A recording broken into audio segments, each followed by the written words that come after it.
8 करोड़ रुपया देके किसी की हत्या को आप डायलूट नहीं कर सकते। एग्जीक्यूटिव इंजीनियर की हत्या कंप्लीट रूप से बड़ी साजिश है और उसमें 3 से 4 लोग हैं। इसमें बड़ी बड़ी मछलियां हैं। मेरे वीडियो पर क्या बोल रही है उनकी पत्नी, सही जांच करवा दीजिए। अब क्या कर रही है कि ड्राइवर ने मारा। जो भाषा सरकार बोल रही है वही भाषा वो बोल रही है। आपका कौन सा एफएसएल, कौन टेक्निकल सेल ने आपको कह दिया?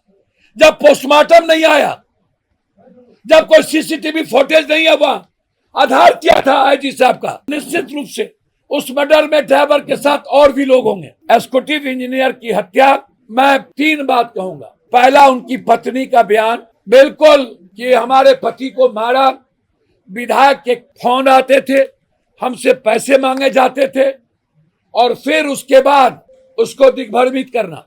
मैं सरकार से मांग करता हूं कि ये बार बार आप जो कालनेमी तरीके से अपने माफिया अपराधी, अपने नेता की गलत अपराधी प्रवृत्ति को आप क्यों बचाना चाहते हो?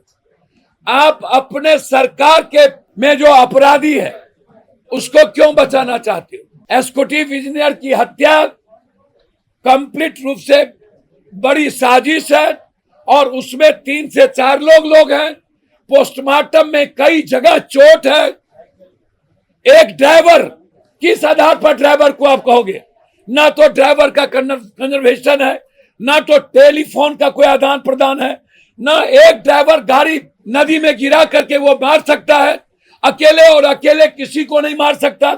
यदि ड्राइवर की हिस्सेदारी होगी तो निश्चित रूप से उस मर्डर में ड्राइवर के साथ और भी लोग होंगे। वो 3 से 4 लोग कौन है? सरकार यदि पैसे की ताकत या उस परिवार को डराकर केस खत्म, ये सुप्रीम कोर्ट इसको कभी स्वीकार नहीं किया है। 8 करोड़ रुपया देके किसी की हत्या को आप डायलूट नहीं कर सकते।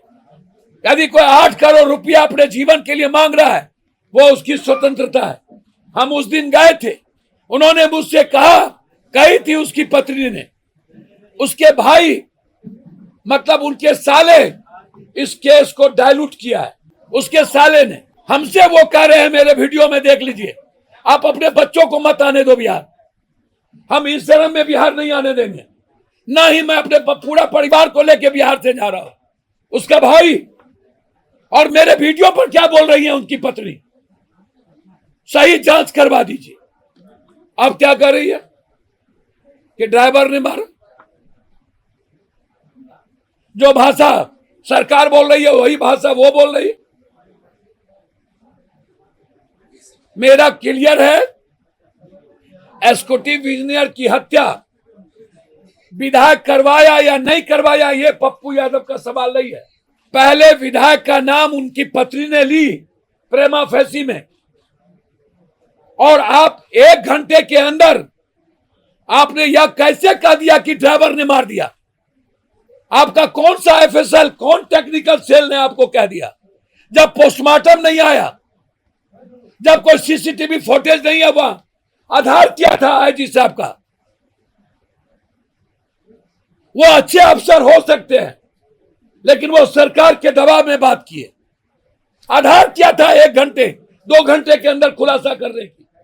आप इंतजार करते, आप पोस्टमार्टम रिपोर्ट आने देते, आप सीसीटीवी फुटेज को निकालते, आप 5 किलोमीटर के रेडियस में फोटो सीसीटीवी फुटेज निकालते, एग्जीक्यूटिव इंजीनियर साहब का टेलीफोन का का आदान प्रदान देखते, उसका पूरा कॉल डिटेल निकालते, जहां पर उनकी घटना घटी है वहां कौन कौन मोबाइल का लोकेशन है आप वो निकालते।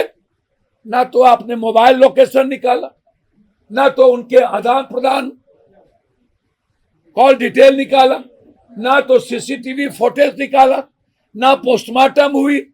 2 घंटे के अंदर ड्राइवर ने मार दिया, ये आप कैसे कह सकते? मैं उस परिवार को कहा कि आप सरकार से पैसा नहीं लो, पप्पू यादव 1 करोड़ रुपया देगा।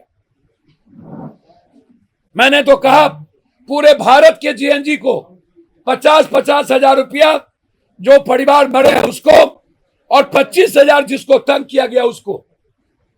जितने ऐसे परिवार हैं, 1 सप्ताह के शुक्रवार के पहले सबके घर में पैसा।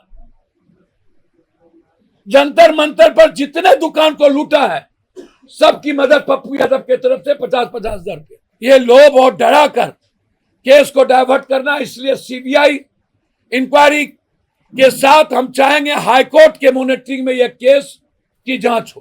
केस को खत्म करने की साजिश की गई है, इसमें बड़ी बड़ी मछलियां हैं और उसको बचाने का प्रयास किया गया है। सरकार यही है